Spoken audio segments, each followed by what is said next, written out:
Thank you very much. Well, there is plenty to talk about this week, including Colin Firth as Dr. Jim Swire in Sky's new dramatisation of the Lockerbie disaster and its aftermath. We'll reflect on Luke Littler's achievement and consider the pressure on young sports superstars. And it's the first few days of a brand new tribe. That's right, it's Generation Beta. But what will the future hold for our 2025 babies?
Welcome to Saturday Mornings on BBC Radio Scotland with me, Zara Janjua, in for Shereen this week.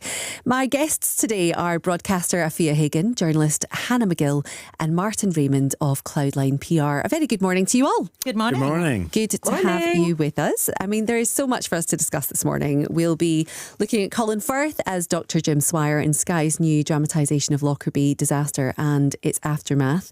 And of course, as we heard there in the weather, another cold snap bites. We'll look back on Hogmanay and those plans that had to be torn up.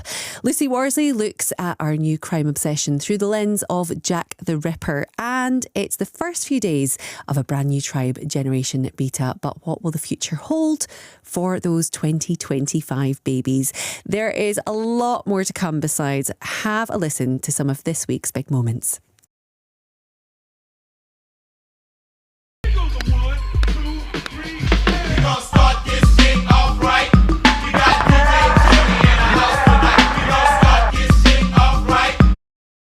Big moments. He wanted to show off how great New Orleans was and how great of a place it was, the food, the atmosphere, the people. So him and his friend, his best friend, and my parents went to dinner. My brother and Ryan, they went out, and then obviously everything unfolded.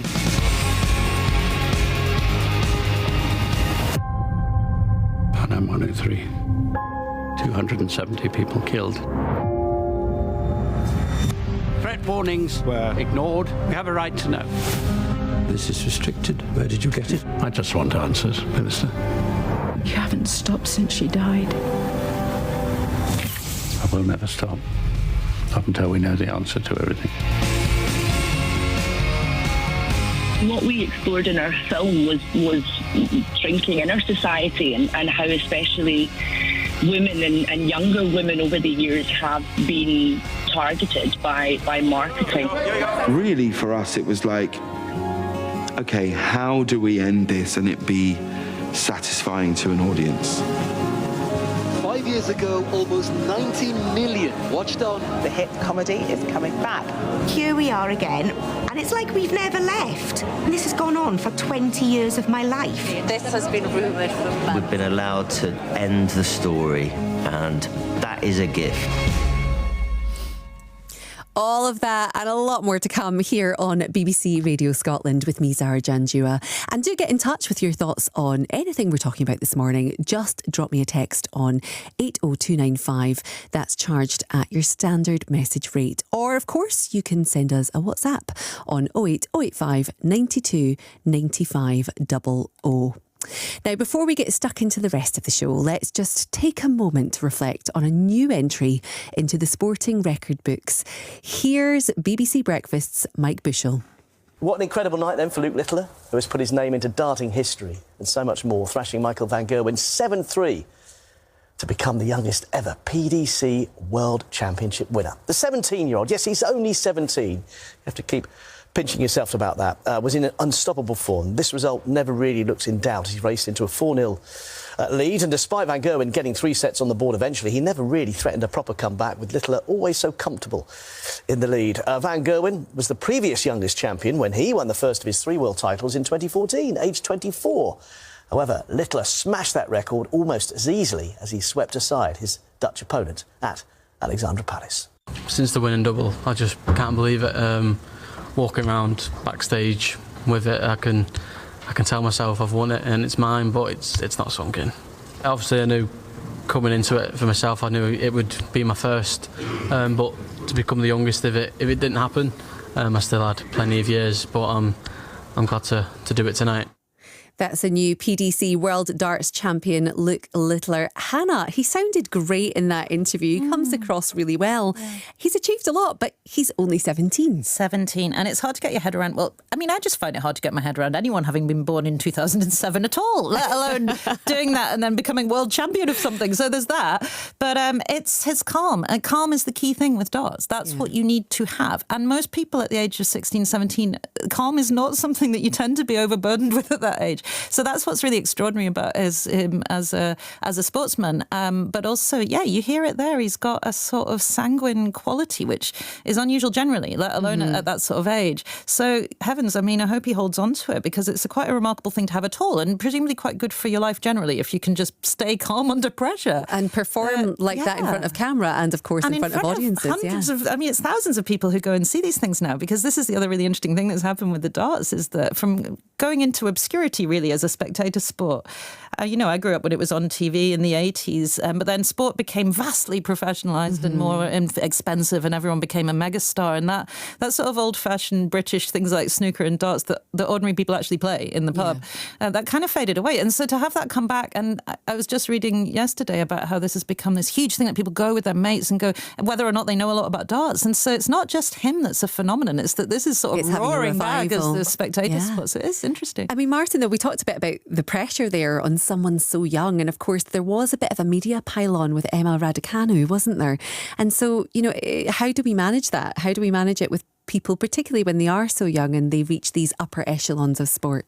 No, absolutely. And I think, maybe one of the great strengths he's got is that, at this point, he had nothing to lose. At that age, you're kind of fearless, aren't you? You kind of take everything on. And we used to talk about, like, if you were good at darts or you were good at snooker, you had a misspent youth, and it was a kind of slighted thing like that. And he is actually a youth, which makes the whole thing quite strange. I think it's a really difficult one, because yes, you suddenly then have a lot to lose. From having nothing to lose, you start to have a lot to lose.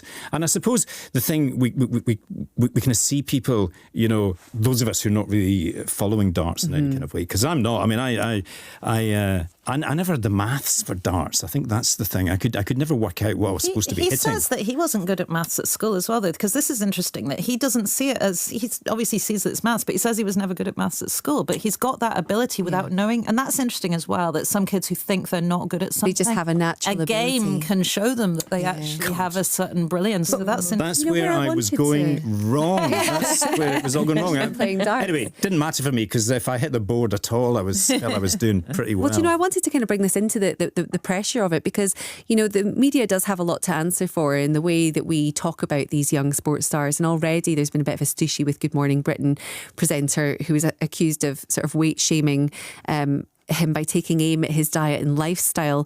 Afia, that's not particularly fair for someone so young, is it?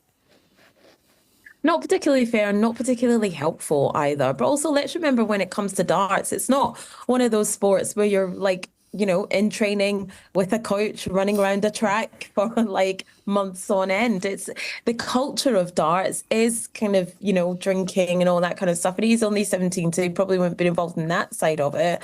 But I also think, yeah, you're right. It's just not helpful for anybody, whether he's young or not, for someone to take aim at what he looks like, his weight, his stature, because that doesn't necessarily mean you're good or bad at what you do. You know, we have this kind of a thing where, or this impression where we think that you have to be tiny and small to be athletic, but a lot of sports people aren't that small, very muscular, and are excellent at what they do. He's excellent at what he does, youngest ever darts championship, and absolutely does not deserve to be weight shamed or to have a pile-on from morning television, which we know they're very good at doing, aren't they? But you did mention there the culture around darts, which is, you know, as we know, very late nights. Usually they have a drink in hand.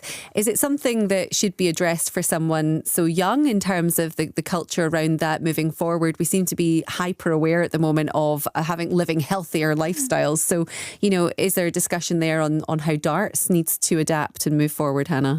Well, I think it's sort of inevitable that people are going to notice and comment on exactly what Afia says, which is that he is not built like our conventional idea of a fit as anything sportsman.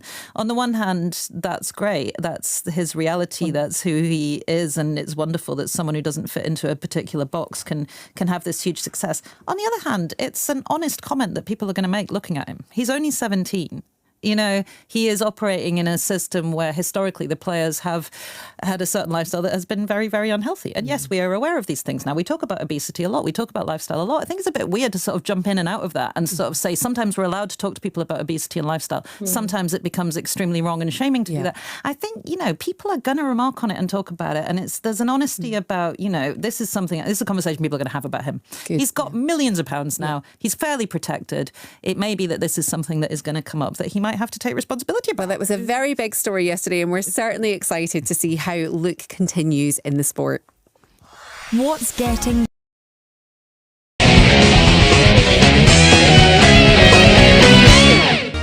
Okay, now first to this week's very first episode of Sky Atlantic's new dramatisation of the Lockerbie disaster and its aftermath, with Colin Firth portraying Dr. Jim Swire.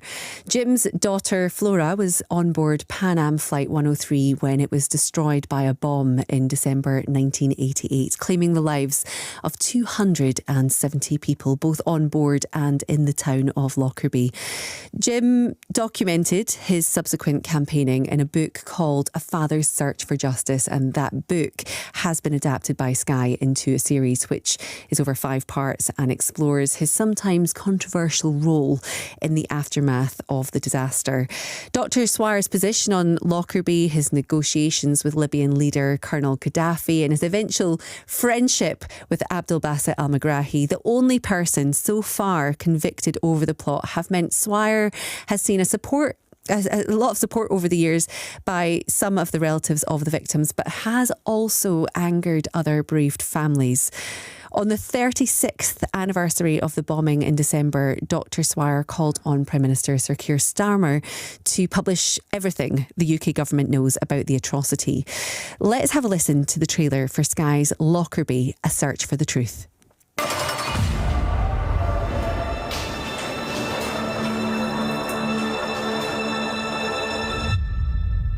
Did you kill my daughter? Go and have the time of your life. Bye, Dennis. See ya.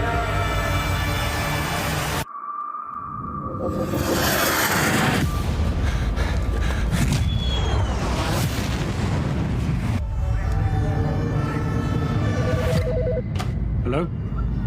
Are you sure? Are you completely sure? Pan 103. 270 people killed. Threat warnings were ignored. We have a right to know.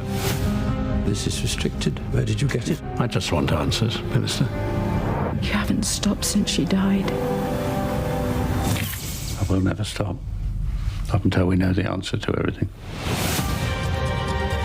Suspects have been identified. 2 Libyan nationals. Libya? I thought Iran did it. We've gone through the whole case over and over. It's a lie. This is how you cope. I am not coping. Gaddafi murders people. Jim, tread carefully. You're no good to anyone dead. You have 2 other children. I want to be around life, not death every day. Why is there so much secrecy around this? Your government knew. They all knew.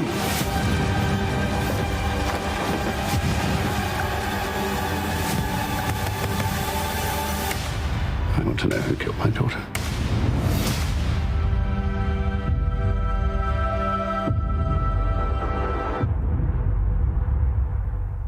That was the trailer for Sky's Lockerbie, A Search for the Truth. But what did our panel make of it? Martin, did you watch it? Did you enjoy it? What were your thoughts? I don't know if enjoy is the right word to use here.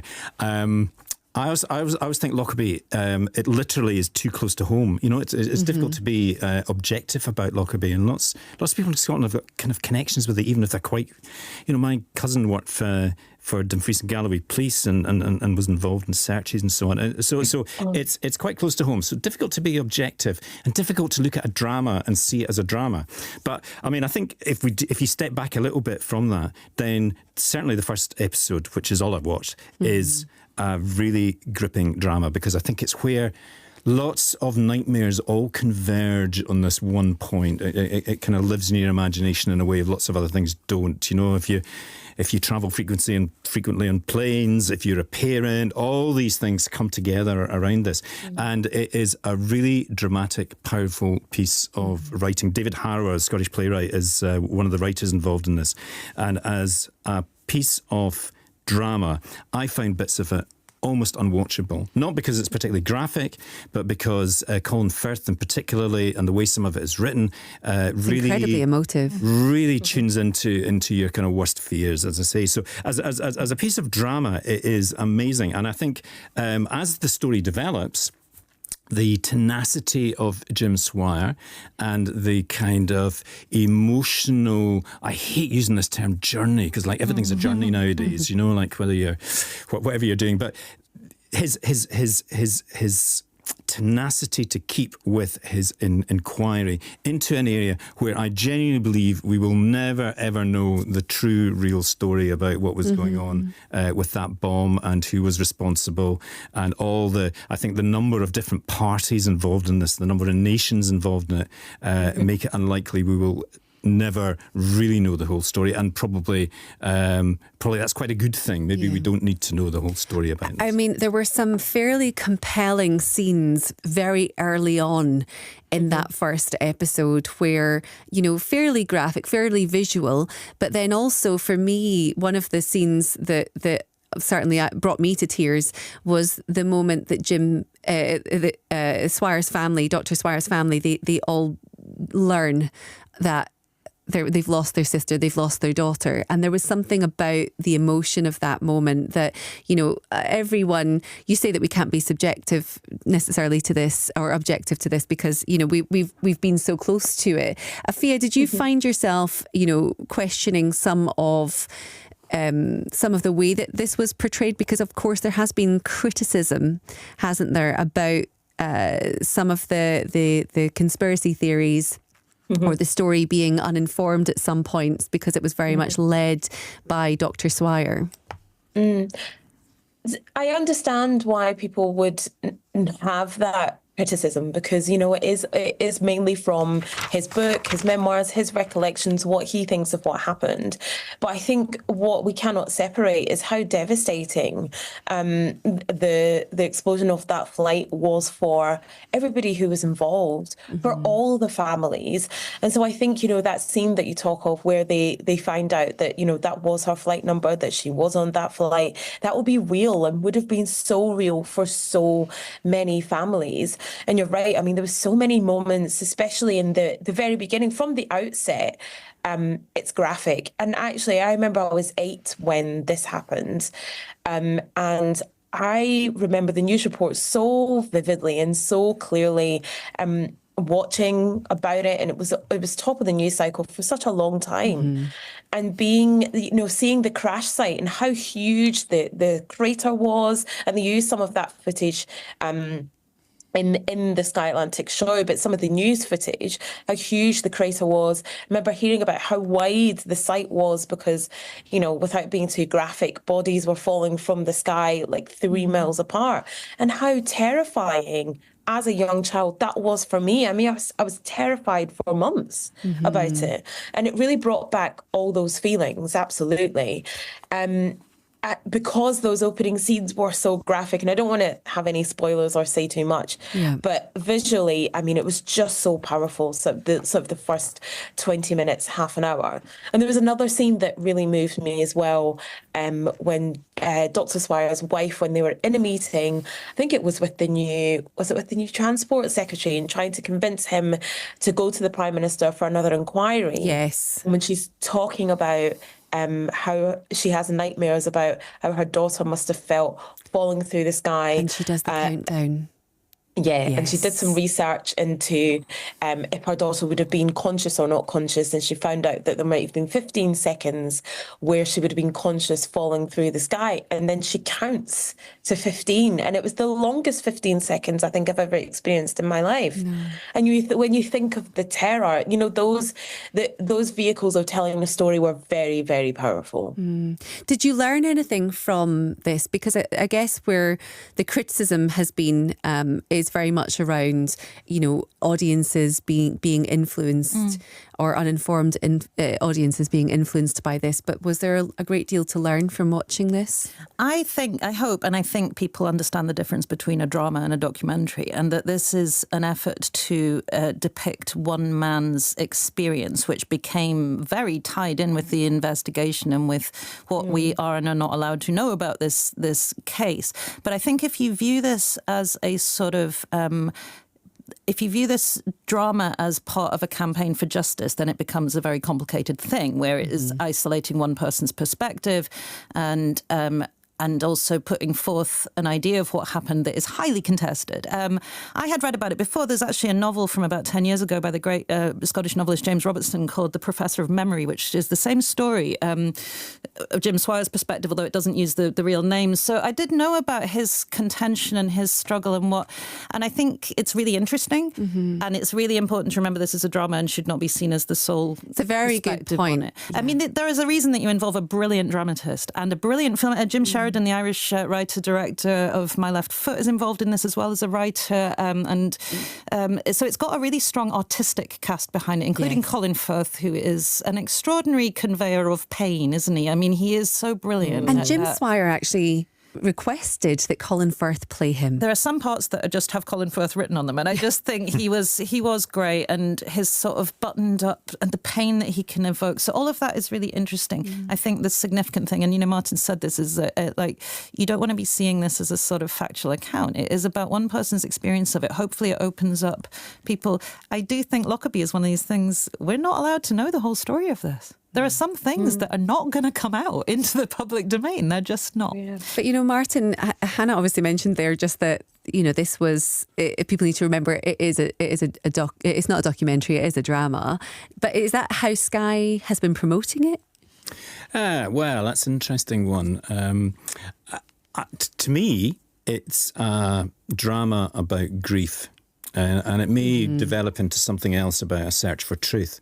But certainly in the first 60 minutes, it's about shock and grief and how you deal with that. And how different it is done brilliantly. Yeah. And I think while it is, we're sort of talking. It's graphic and it is really emotionally powerful. But it's emotionally powerful because it's deliberately underplayed at times. It's deliberately subtle and where you could have gone for a really big moment, it's just pulled back a little bit from and I think that. People should know it's not graphic in the sense of seeing a lot of mangled No. corpses. I think people might get the sense that we mean that it's sort of gory. It is. It's emotionally graphic. It's confronting. I think they tap into some of those news stories, and actually even there was archive footage being played as well, so you get to see a little bit about the news report. It's not lurid, and I think that's the thing. It also could have been a lot more emotionally and visually lurid, and I think there is a restraint there that's very... And Colin Firth is absolutely brilliant, but also Catherine McCormack, who plays Jane Swire's wife, is absolutely brilliant. She was excellent, wasn't absolutely she? Brilliant. Well, Afia, will you continue watching this? Is this one that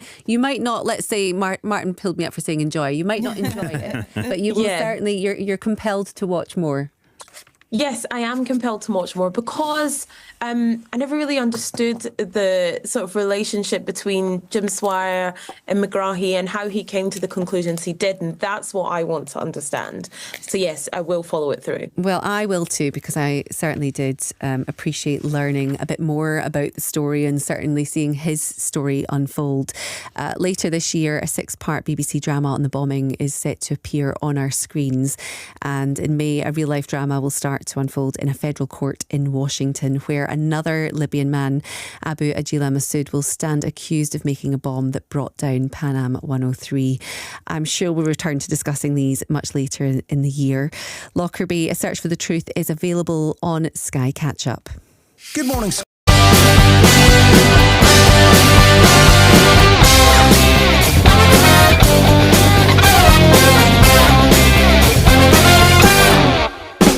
Good morning, all in Scotland, wherever you may be.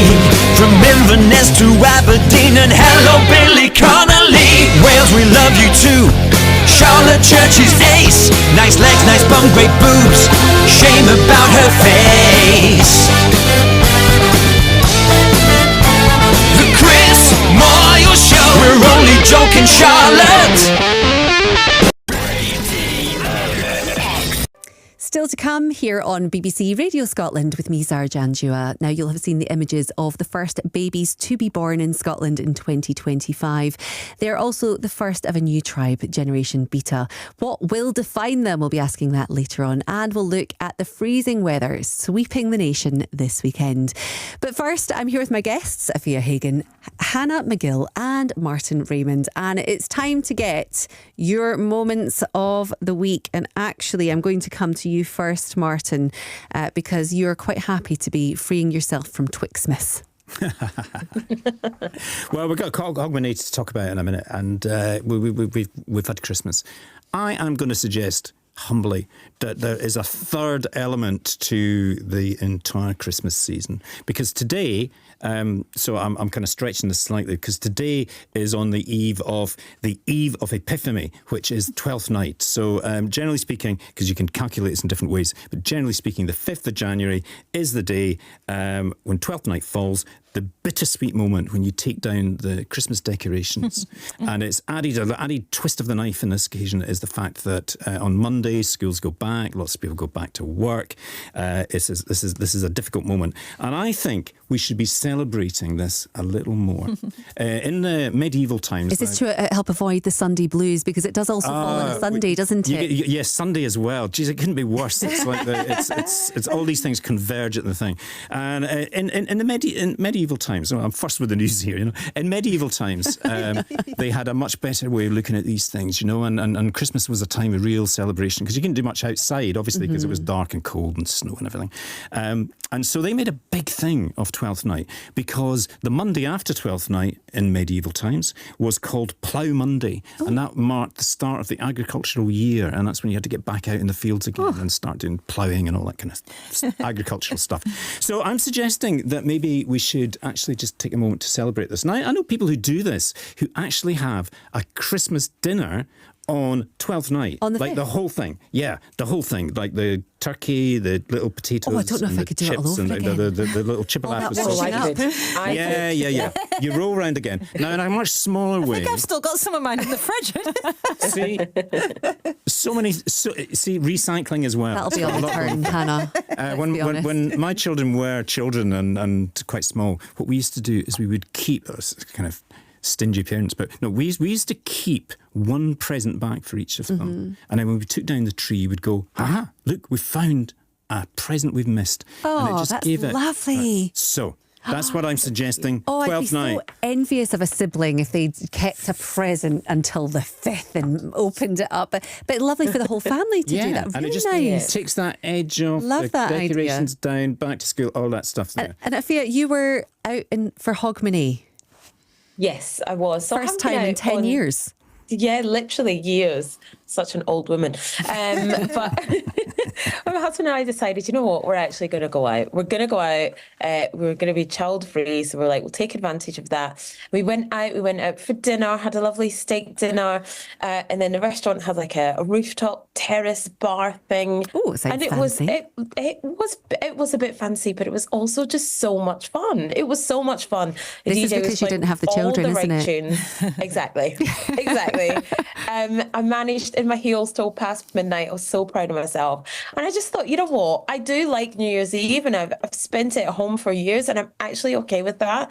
But it was nice to do something different and to get out and to have a date night and have a bit of a 1-2 step. And I loved it. I was I paying for it love the nights next out when day, you're but ready I for loved them. It sounded like you were ready to get dressed up and enjoy yourself. I love that. And Hannah, you were nice. also supposed to go out at New Year. Well, my going out at New Year now is very, very local. In that I'm fortunate to live in a town that has its own long-established Hogmanay tradition. I live in Biggar, and is the Biggar bonfire, which is a major thing that goes back. No one seems entirely sure as to how long it goes back, but there are records of it from the 1800s, and it was probably much, much, much older than that. You know, a proper pagan fire festival.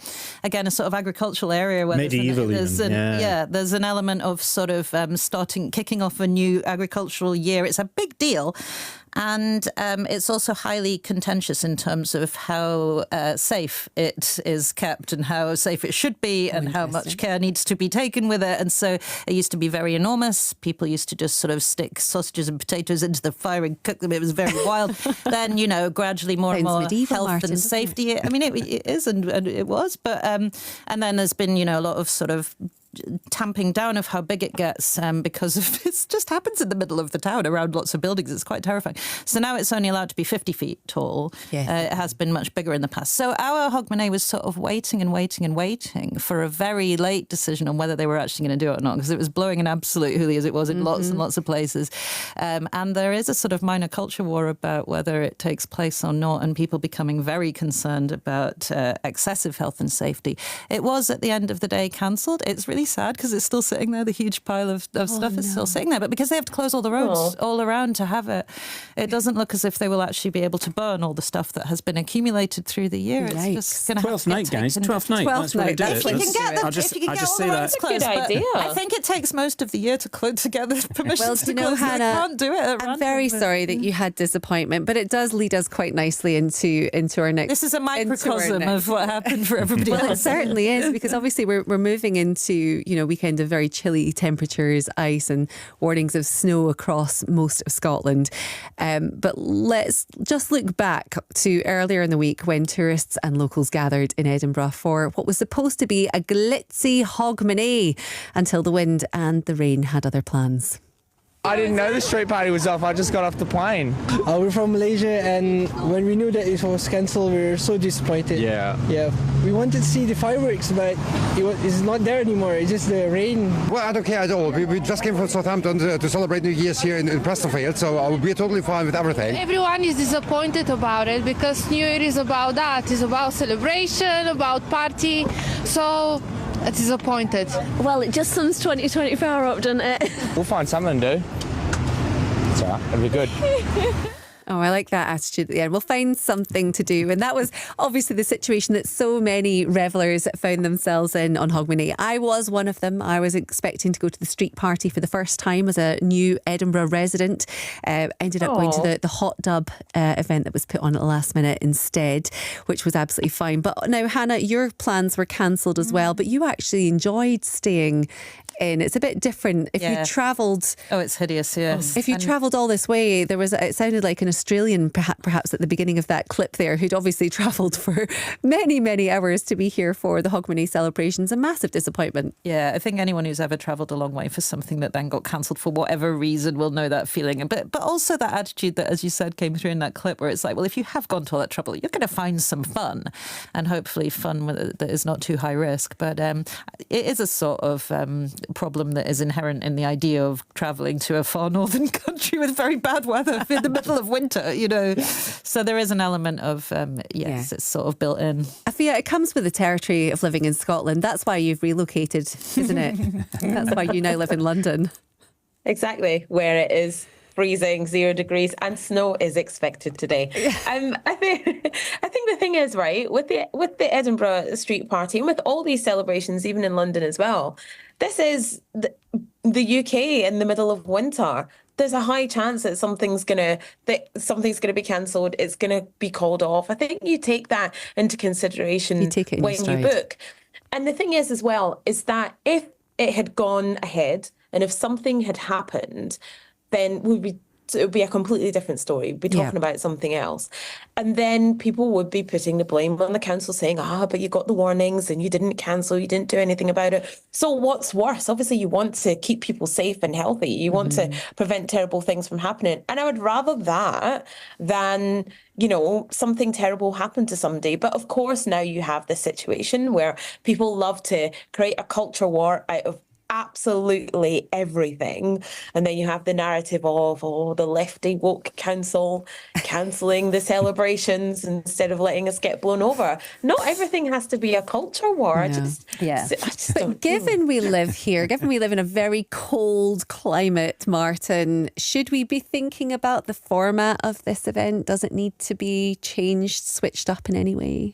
Well, the core of this is the fireworks. It's a bit difficult to take that indoors. That's a health and safety issue in its own right, I suppose. So, I think you've just got to roll with this. I think sometimes, it's the way that social media now inflates these things, and as Afia says, it kind of connects with these kind of wider political things. There's a thing in Scotland where I actually think we have this funny equivocal attitude towards tourism, where we love it but we're not so sure. And I've seen lots of stuff there going, this is, the residents should take Hogmanay back in Edinburgh, and the commercialisation of Hogmanay has diluted the whole thing, and it's taken it away from people who actually live there, and I don't know, the kind of mayhem of Hogmanay, the traditional mayhem is policed in this kind of way. And I think underlying that is this kind of funny thing in Scotland where we love tourism and we love tourists, but there's another thing just lurks underneath that a little bit sometimes. But we want our Not space always. back sometimes. It's like, this is our city, and I kind of get that bit too. But this, theoretically anyway, brings £50 million into Scotland at a time when there is no season. There was no season in Scotland in the middle of winter until these winter festivals, as they're called by the council, developed. So I think you do have to accept that this close to the Arctic Circle, there might be the odds. There's going to be some weather issues. Difficult. Do I spoke to Charlene Spiteri about half an hour after she was informed that the gig had been cancelled. She was obviously headlining. And I have to admit, there was nobody more gutted than Charlene Spiteri. Yeah, what a shame.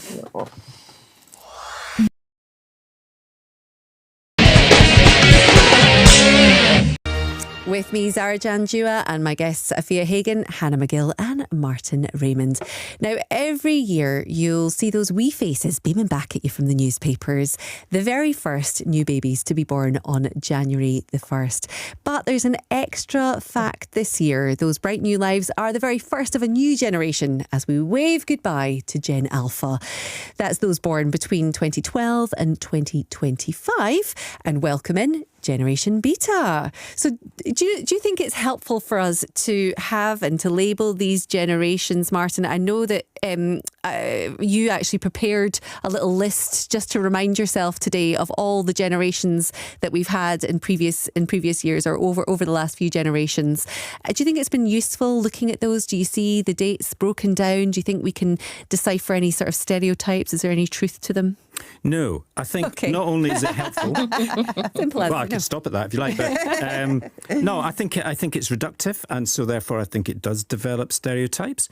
I also fear there might even be a sense of the self-fulfilling about it, in the sense that I myself and my generation, we are like the congregation of Satan, because you're getting a hard time. We're the baby boomers. Yeah, I was born between I wouldn't say exactly when, but I was born between 1946 and 1964, so fall somewhere right in the middle of that particular category, and we are responsible for absolutely everything. You are. We're wealthy, entitled, wasteful. We've destroyed the planet. We've created every problem that you can think of that currently exists, and so there's a kind of self-fulfilling thing about that. You know, I feel maybe I should start becoming a little more sensitive, a bit more selfish, and a little bit more. We're all just very envious of the mortgage rates you had back then. That was but right? you know, at the same time, I don't know what, between 10 and 15% of people went to university, and that was quite a tough thing to do. And I also think that was a period where rights for people because of their sexuality, gender, their disability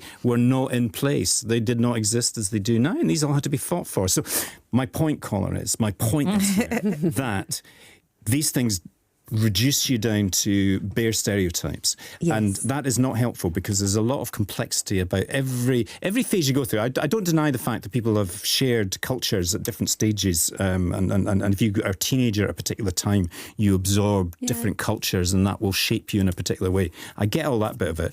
And of course, these categories were dreamt up initially by marketing people who want to flog you stuff and who want to be able to target you better. Oh, I see. I speak as a marketing person, by the way. I can see these kind of things. A marketing person so I don't and think a that boomer. helpful. You're double Satan. Listen, I am. There's so many levels of satanicness within me. That's what we always say about you. Yeah, exactly. But it's interesting, you know, you're saying that these have potentially been released by social media, by marketing companies, ultimately to help sell us things. But there's truth in that sort of shared experience, Hannah, that we have, you know, listening to the same types of music at the same time, having the same cultural influences. It's funny, isn't it? Generations are one of those things that we sort of know is true and untrue at the same time. We know that people get born every day. It's not like there's a set of people born and then a pause.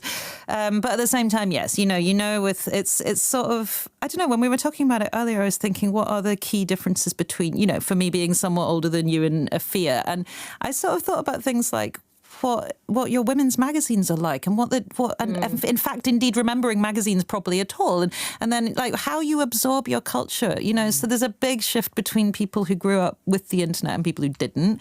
There are shifts about like what phase of, God help us with phases of feminism, but what phase of feminism you're in and what you sort of learn about yourself and your body. These things are very generationally influenced.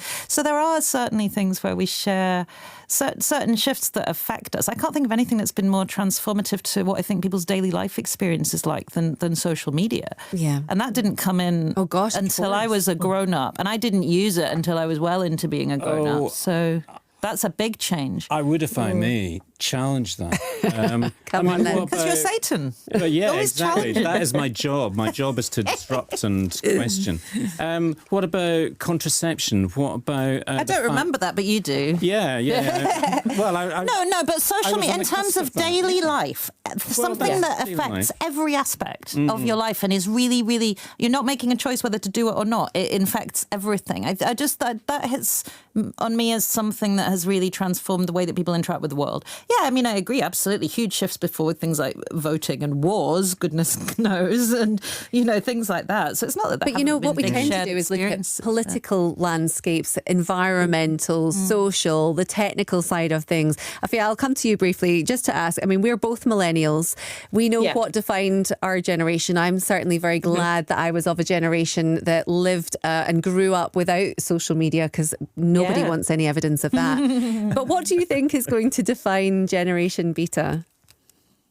Oh, that's a good question. I think it will be things like the political realm. I mean, imagine these babies are being born and Trump's about to become president again, like for the second time. Whereas when we were growing up, he was just in Home Alone 2. Like he was ineffective and not as dangerous. And I do think the social media one is a huge one. So, but where can that go now? How can that evolve? Because it evolves so quickly. Zara, I think over our sort of period of whatever, when we were millennials, right? That's the one. Thank you. Because we went from not having the internet at all when we were growing up to where we are now, where everything's on the internet. And I think our generation has had such a huge shift through our whole lives. I think actually we've suffered the most. I'm just going to put it out there. We don't have time for that debate, sadly. Don't set me up again. We do not have time for that debate. But you boomers had it easy. If you were lucky enough to welcome a little one into the world from January the 1st, then congratulations and welcome to the world. What's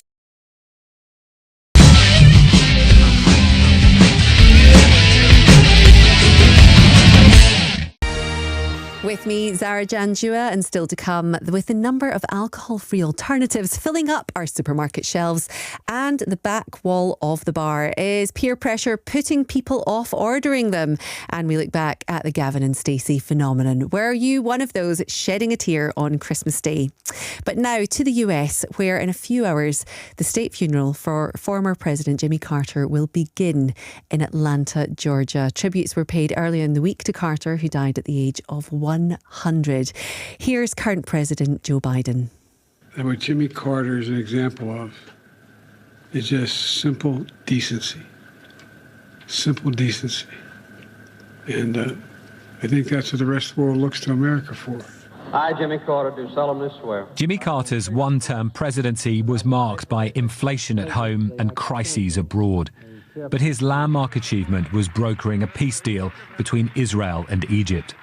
President-elect Donald Trump said while he disagreed with Mr. Carter politically, he worked hard to make America a better place, and for that, I give him my highest respect.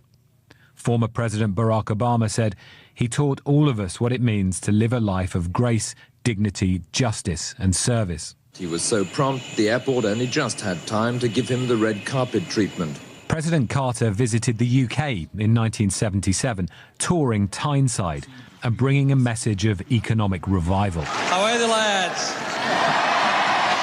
Today, King Charles recalled the visit and expressed great sadness, saying Mr. Carter devoted his life to promoting peace and human rights. Jimmy Carter will be given a state funeral next week. It will be a final goodbye to the Southerner from humble origins who won the most powerful office on earth, but whose legacy was forged from his work well beyond the White House. BBC reporter Tom Bateman there. Martin, an incredible life Jimmy Carter had, and actually what we remember him for is what he did post-presidency. Yeah, looking at the obituaries this week, a lot of them put, in a sense, a kind of disproportionate amount of emphasis on his post-presidential activities and his humanitarian work at that time. And I suppose he was one of these presidents who he was, I don't know, about 55 when he stepped down as president. So he was 100 when he died. I mean, amazing. But that's a long time, and he did a lot in those 50 years, probably more in those 50 years in some ways than he did in those 4 years. But I think the tone of a lot of these obituaries were very negative about his presidency.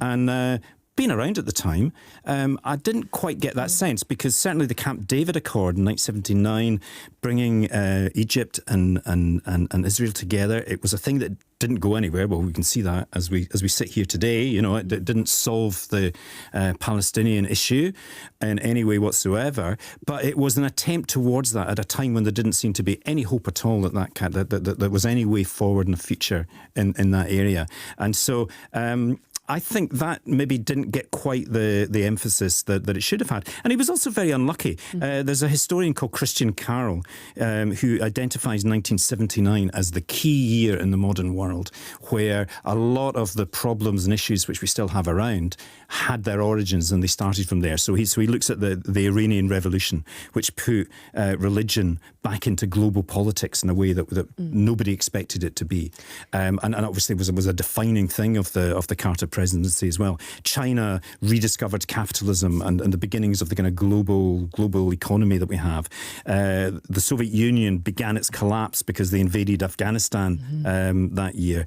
Mrs. Thatcher was elected, and then Ronald Reagan obviously was elected and replaced Carter, and that started a whole kind of opening up of markets and the free market for good or for ill, and where that has all taken us as well. So he was a little bit unlucky to have been at the end of his presidency facing an election when all of these things were all happening at the same time. Well, that was former President Jimmy Carter, who died at the age of 100. There's coverage of his state funeral later today on the BBC News Channel.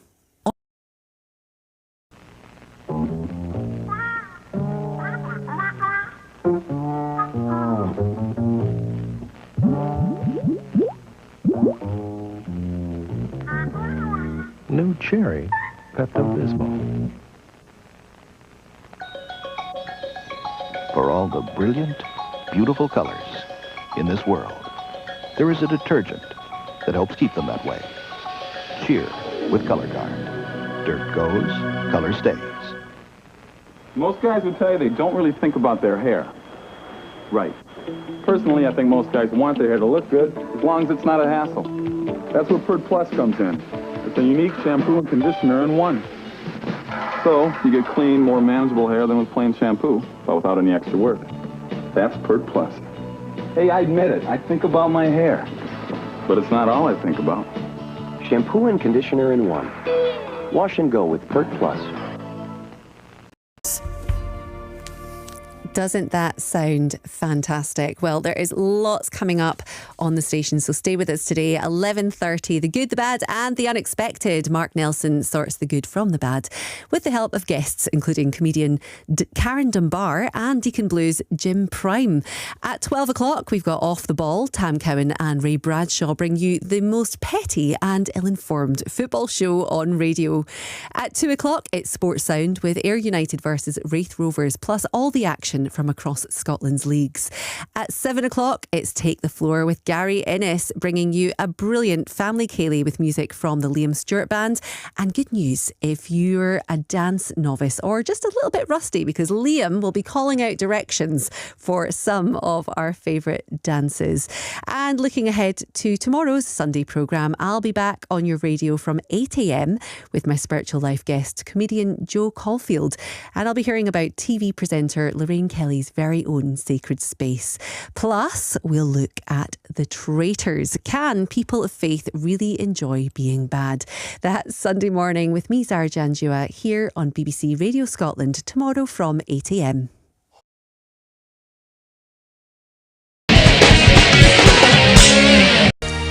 That's with me, Zara Janjua, and with me are Afia Hagan, Hannah McGill and Martin Raymond. Now, were you one of those waiting with bated breath for the conclusion of Gavin and Stacey on Christmas Day? Or was it never your sort of thing? Well, that's okay too. But regardless, the series has had huge impact in its 20-year lifespan. And after watching the behind-the-scenes documentary on BBC One on New Year's Day, I can tell you that we have at least one convert in our rankings this morning. So even if it's not your thing, give it a chance. Let's get a flavour of Gavin and Stacey, A Fond Farewell. What we're doing now, I mean, how lucky are we? Final checks for a take, please, lovely team. Final checks for a take. We'll run it from you all getting into position, okay? So before we do, we just wanted James and I to say a huge thank you to you all. Everybody's contribution has been invaluable, and I hope we will all look back on this time and all feel. I hope you'll all feel as privileged as I do to have been part of this. To think back to the early 2000s and us being just different people, younger, naive, the idea that it would become this 20-year-long journey, I think that's something to really be proud of. It's been a magical journey. It's just grown and become something I hope everybody involved feels as proud as we do. To be able to tell a story over so long, so unheard of.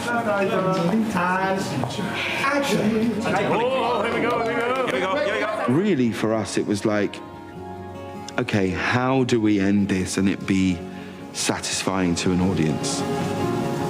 5 years ago, almost 90 million watched on. The hit comedy is coming back. Here we are again, and it's like we've never left. And this has gone on for 20 years of my life. This has been rumoured for months. We've been allowed to end the story, and that is a gift. It will be. Oh, goodness, the moment that James Corden's voice broke there, I almost went again. It almost got me.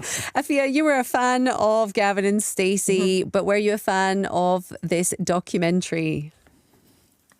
I really was. I really, really was, because I love seeing these kind of behind the scenes pieces, how this series came together, but also it was really interesting for me to see the impact that it had on the whole cast, on, you know, Matt Horn, on Joanna Page, who Joanna Page just comes across as like the loveliest person in the world. She's so funny and so much like Stacey, like she's like more Stacey, I guess, in real life. And James Corden, who comes across as much more likable than I think he's been given credit for. Mm-hmm. And so it was really, really powerful to see the impact that it had on all of them, and to see these characters that you know so well sort of in real life and being themselves. I loved it. It made me cry so much. I mean, the last episode, the one that was shown on Christmas Day, made me cry so much. And then this did as well. And Hannah, you were looking a bit emotional as well. Do you know what? I get slightly emotional about James Corden. I know this is going to sound absolutely ridiculous, but I know people hate him. And I think possibly if you watch his American late night talk show, which I never have, maybe he's obnoxious on it. I don't know. But whenever people have been mean about James Corden in my life, I've every single time gone, have you seen the first season of Gavin and Stacey? Because that gives him a pass forever. Oh, so I've just always liked him because he's so great in it, and it is so brilliantly written, and the dynamic between him and Ruth Jones has just produced this extraordinary... Do you know, something about the documentary for me, though, was they kept talking, and this is true, about the appeal of it being this, the ordinariness of it, that it sort of shows, you know, how ordinary people live, and it's all very, you know, relatable. But for me, there was a little bit missing in the documentary, which was I really wanted them to talk more about the creation of the things about it that are not in any way normal. Like the creation of this character of Nessa and of Bryn. These are extraordinary comic characters. It's not all about approachability and relatability. It's also very brilliant, weird comic writing. And I sometimes think when people do Gavin and Stacey, they kind of go, well, it's also normal, everyone drinks pints. Yes, there's also real genius strangeness in it, which is what makes it more than just, here's a sitcom about people who get drunk a lot. It does have that element. And, you know, Afia's absolutely right that the raw charm of these people, Joanna Page is like someone who you want to just get her on prescription because she's so delightful. I want to ask, Martin, just very briefly, you are our convert, though. You were not a fan of the series. You watched the documentary, now you're a fan. I hadn't watched more than 20 minutes of it before this. I saw the Christmas special and I watched the documentary, which I absolutely loved. Creating something out of nothing. How does that happen? It was just great. And John Updike once said that the purpose of his writing was to give the mundane its beautiful due. It's beautiful due. And that's what it does. And I think that mixed to the almost surreal elements in it that suddenly appear. So I randomly started in the middle of series 2 and I was just hooked and kept watching. Oh, well, I love that. I'm glad that it did bring some people to it. That's Gavin and Stacey, A Fond Farewell, available on BBC iPlayer. Rodeo fans, it's time. Tickets for the Emerald Empire Roundup are on sale now. Get set for 3 fun-filled days, September 18th through 20th. Events begin Friday night and continue through Sunday afternoon. Enjoy a free Buckaroo breakfast courtesy of Food Value. Bring the kids to a free mini rodeo before the main event Saturday afternoon. And hold on to your hats, folks, for a full day of bull riding on Sunday. It's traditional rodeo excitement at its best. Tickets are on sale now at Majors, Western Outfitters, or call the rodeo phone. The Roundup wants to thank everyone for bringing rodeo back to Lane County, including these sponsors.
much, Derek. Hello again. You're listening to Saturday Mornings on BBC Radio Scotland with me, Zara Janjua, in for Shereen today. And my guests are broadcaster Afia Hagan, journalist Hannah McGill and Martin Raymond of Cloudline PR. And for those of us here, we'll be mulling over some more of the talking points this week, including the latest news following the horrific attack in New Orleans on New Year's Day. Plus, as some people say, peer pressure is putting them off ordering alcohol-free drinks. Would it stop you? And as Keir Starmer is accused of queue jumping, I want to know, what's the longest queue you've ever stood in? What was it for and was it worth it? Well, you can text me on 80295. That's charged at your standard message rate. Or you can WhatsApp 08085 92 95 00. Now, if you're a sucker for a true crime thriller or podcast or movie, well, there's certainly quite a lot of choice out there these days. And that's something historian Lucy Worsley has become very interested in. So much so that her latest investigation series focuses right in on that question of where our fascination with all things violent and gruesome began. And that takes her and us right back to Jack the Ripper case and how these shocking killings created a world of entertainment based on murder.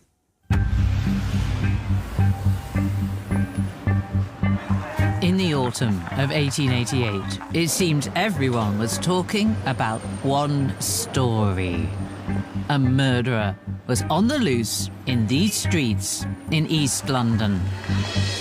The killer had already targeted and butchered several women, and the press could not get enough of the story. Here's that exact same murder map from 1888. We're talking about a serial killer. Of course we're talking about Jack the Ripper. The entire nation, in fact the world, was gripped by this unsolved case. These murders are now more than 130 years old, and we're still obsessed. I should make it clear that this isn't yet another search for the identity of Jack the Ripper. Instead, I'd like to investigate how this case became the prototype for all the true crime stories to follow.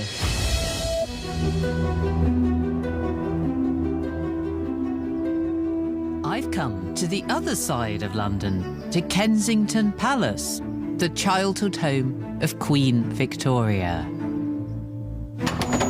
This might seem like an unusual place to begin my investigation, but I've long studied Victoria's life, and there's some evidence in her personal diary I want to get my hands on.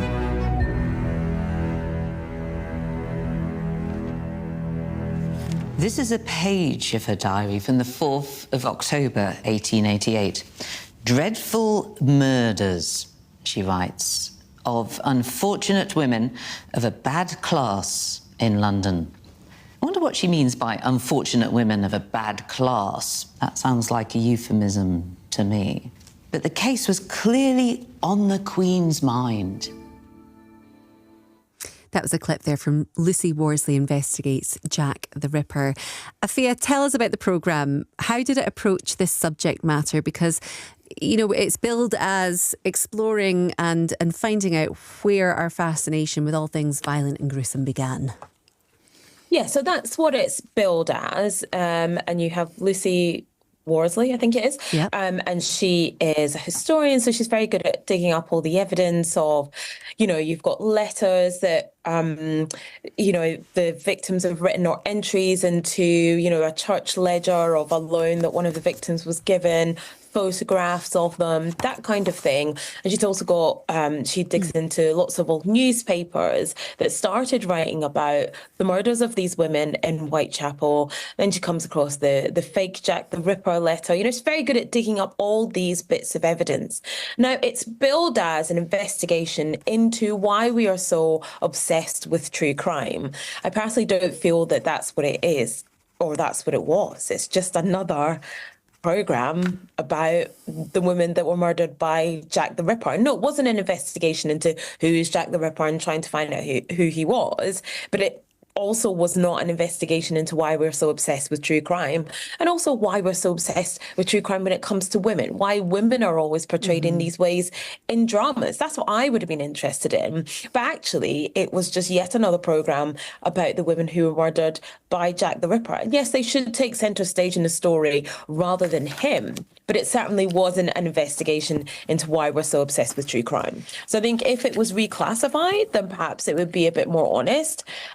I just generally, I didn't enjoy it. You don't think it does what it says on the tin? That's what I'm getting from you, Fia. Not even a little bit. But then, did it answer some of the questions for you? Because it kind of, Hannah, it leaned into the media quite a great deal in terms of at the time how that sort of fascination developed and really pulled us into that case, and people at the time became interested because of the media coverage. Yes. What I learned was that it's very bad to be interested in something or to want detail about it unless you're Lucy Worsley, in which case it's good. I thought it was tremendously hypocritical. There was this sort of scolding of people for being intrigued by there being a serial killer murdering people in arcane ways. And of course people are interested in that. It's entirely human nature to be both interested and frightened and to want information.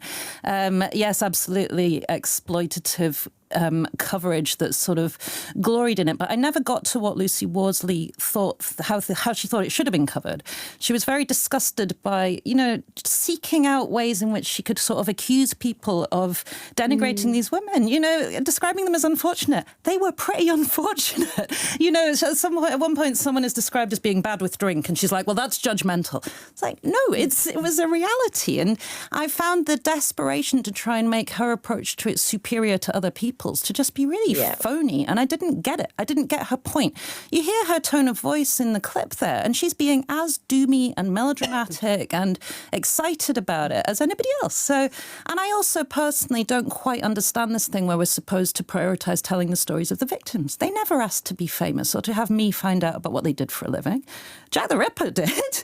I'm fine with him being the centre of the story. I'm fine with analysing the killer and not the victims. So this fashionable thing of like, oh, we have to make it all about what nice ladies they all were. I don't get that at all. I also don't have a problem with if they were prostitutes. I don't understand why that's, someone said they might have been. They might have been. I mean, I find this sort of moral overlay that it had to be very strange. If you want to find out about the serial killer, there's no shame in that. It's interesting, it's scary, it helps you to protect yourself, fine. Don't judge other people for the type of interest that they have. But the moment you talked about there, the investigation did lead them into, what were ladies of the night, and anyone who was out after a certain time was potentially deemed to live a precarious kind of lifestyle. And, I felt there were certain interesting parts to the documentary where, you learned a little bit about things that you didn't necessarily know. Did it tick some boxes for you? It ticked the whole boxes all down the side of the page and then over onto the other page as well. I loved it. I loved it. Sometimes the reviewers in this show can be a little cynical. I love Lucy Worsley. I love her enthusiasm for the past. I studied history, so I could say I'm a historian, and I love the way that she consistently, now she's a long career, has brought a kind of, some people call it breathless enthusiasm, but an enthusiasm to this whole area. And while, I've heard about Jack the Ripper, obviously, and read stuff, but I learned things here that I didn't know before. And yes, of course, it's down in the media. Honestly, the media, they are worse than the baby boomers. You know what I'm saying here? They are. How dare you? But that whole kind of sensationalism. Well, it's just the fact that the popular press coincided with this. Why do we still talk about Jack the Ripper? It was 1888, so we're now 100 and I can't do them. See, that's why I keep about darts. That's the problem. We're well over 100 and something years over that. Why do we still talk about him? Because he coincided with the growth of literacy and the growth of popular newspapers. Why do we use the term Jack the Ripper? And I'd never really thought about that very much. I always thought it was on a letter. Yeah, it was on a letter written by a journalist to another journalist to sensationalise the thing even further. So there were things there that I really enjoyed, and I think it is interesting to know that there was this kind of blurred line between women who fell on hard times and who made their living through prostitution and there is this thing about how many hundreds of thousands of prostitutes there were in London at that time. I exaggerate here for effect. but that's because It it was was meant a to be kind about of part-time 80,000. It is a huge 80,000. number. Well, and Lucy quite close. I just Lucy guessed that. Worsley says that that's not true, but it's because the idea of what was being a sex worker was very different then. But that's interesting, is it not, Hannah? Well, yeah, it's interesting. But and Hallie Rubenfeld, who was in the programme as a talking head briefly, she wrote a whole book about who the women really were.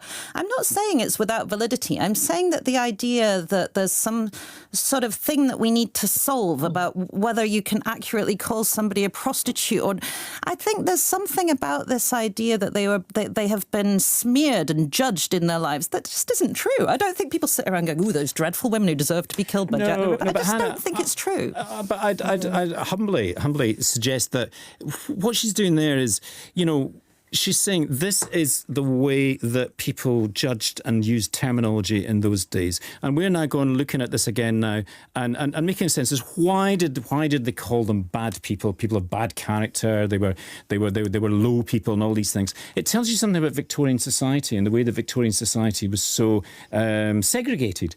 And there was a bit where she said, how quickly you could fall from a position of being quite comfortable to being literally on the streets, because there was charity. There was no social welfare framework at all.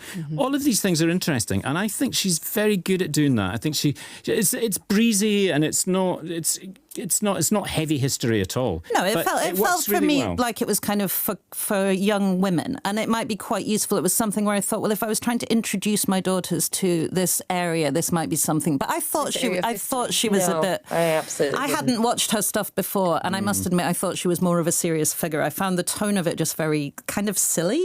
But yeah, I mean, there is endless coverage of Jack the Ripper. I think it's also fair to say that it is a fascinating case, and the reason that people keep coming back to it is it's really complicated and interesting and mysterious. And the mystery continues. And I think that, for so many of us, the fascination with true crime, it's the mystery. It's our love of a mystery and solving a mystery. So it might not really tap into the reasons for that. But as Martin has said, there is still lots to love about this. That's Lucy Worsley Investigates Jack the Ripper, which is available now on BBC iPlayer.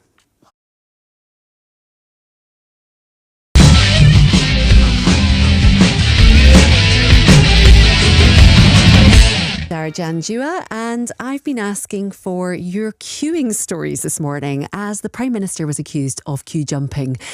Fiona MacLeod in Caithness has texted 80295 to say, myself and my two daughters queued to view Queen Elizabeth's coffin.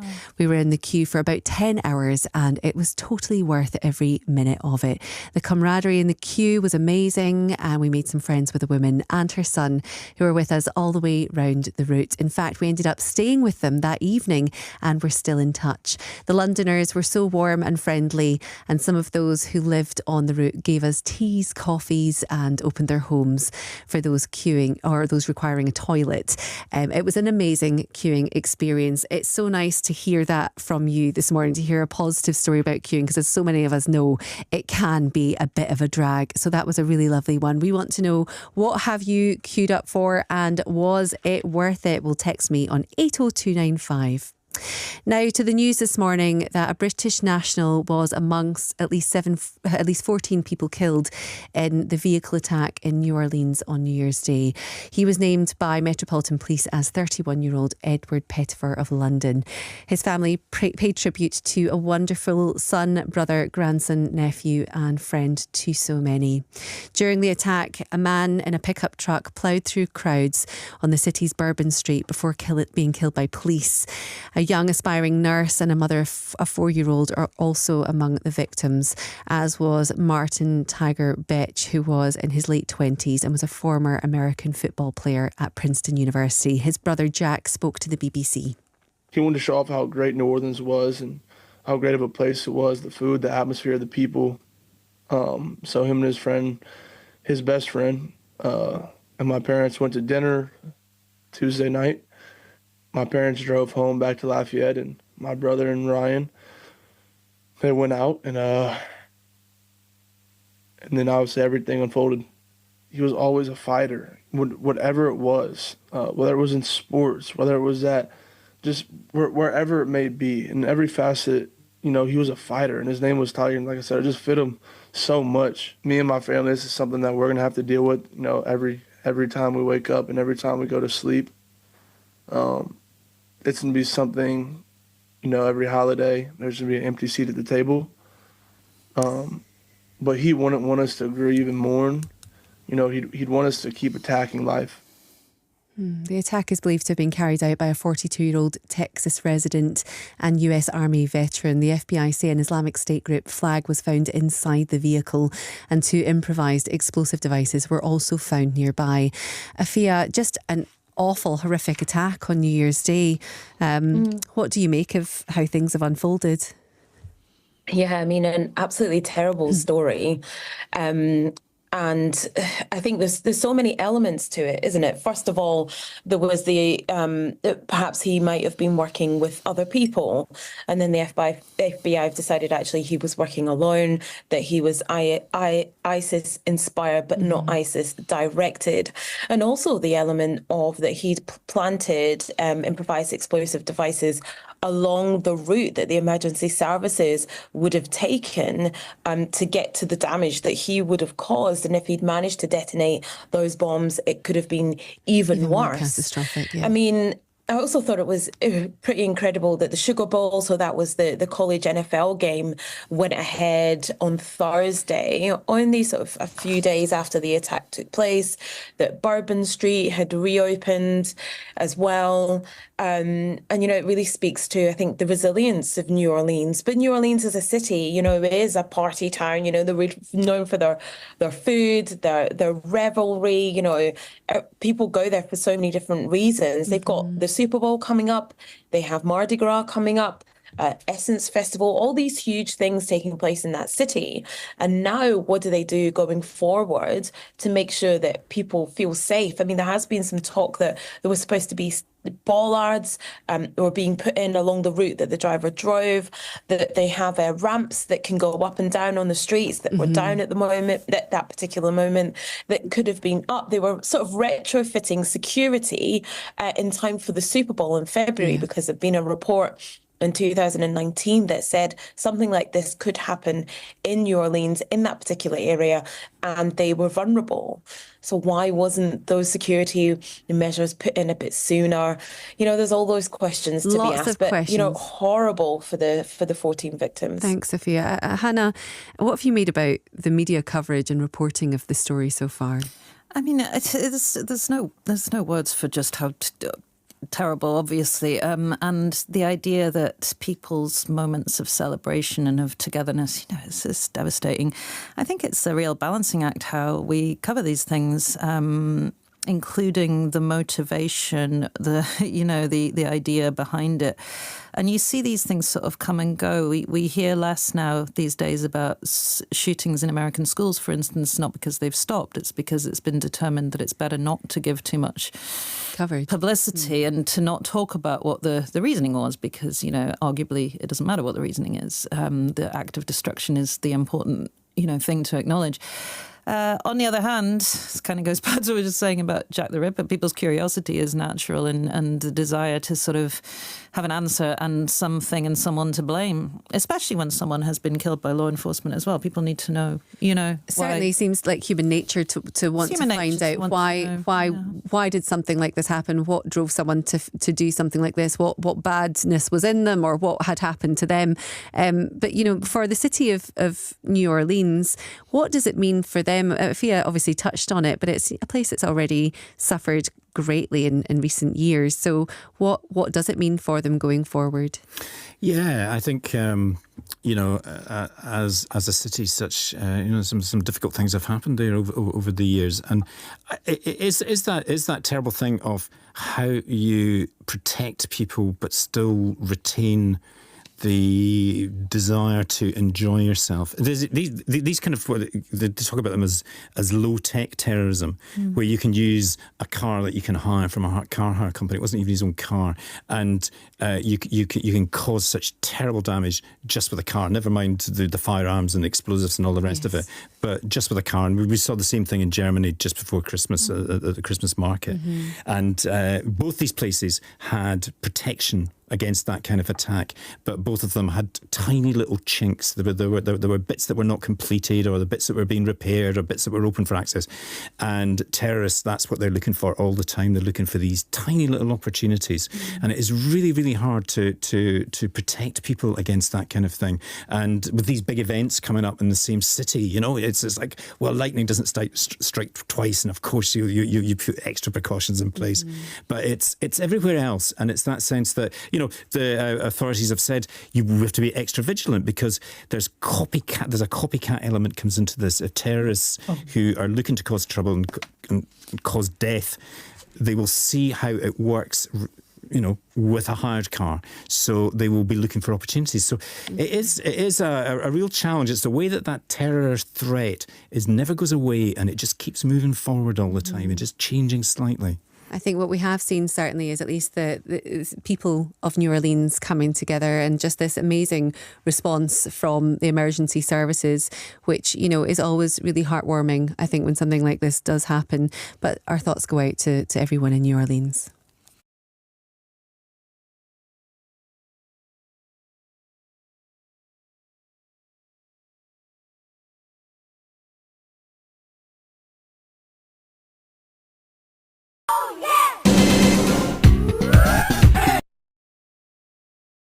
Breakfast with Jamie Theakston and Amanda Holden. November. Yes, it is. Pinch punch. It's only 54 days till Christmas. Halloween is over. Mariah has done her little video where she says now it's official. We can start talking about Christmas. Yeah. Obviously, it's getting darker. Yeah. It's getting lighter. There's a chill in the air. Yeah, someone's plugged in Michael Bublé. Yes, advent calendars are now in shops. Some of the big retailers are dropping their Christmas adverts this morning. It's beginning to look a lot like Christmas, Jamie. Oh, yes.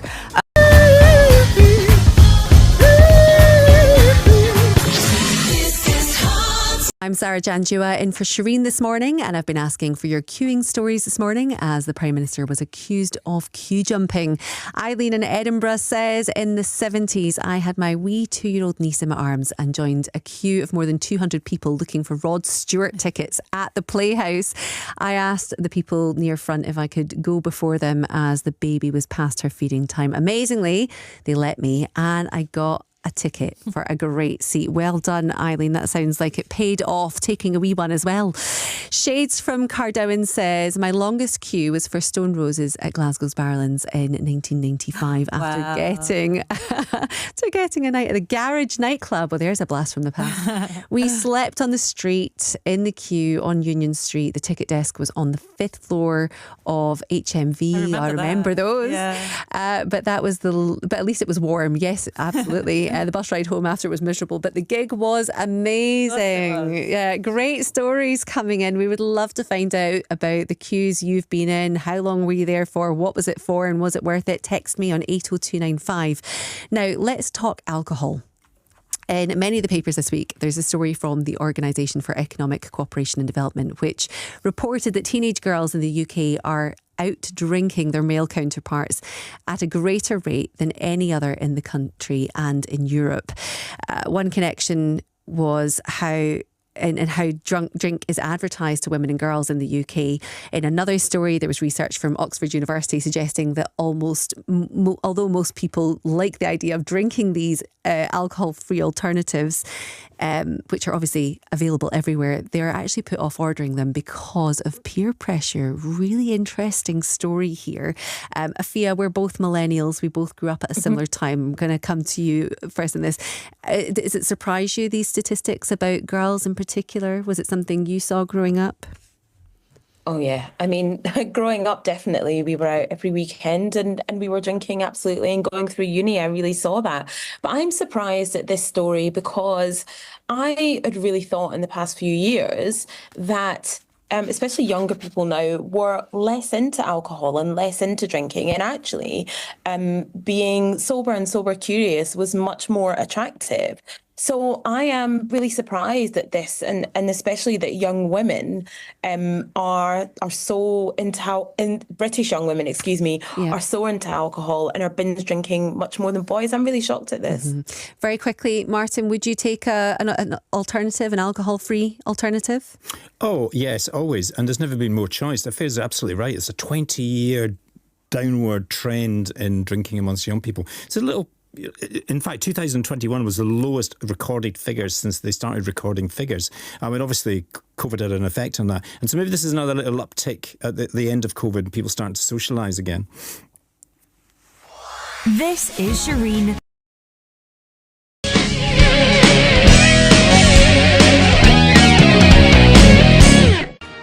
Finally, you might have seen Prime Minister Sir Keir Starmer back in the headlines this week. And oh dear, it's because he's been accused of queue jumping in front of a very long queue of holidaymakers in Madeira to have a go on a toboggan run.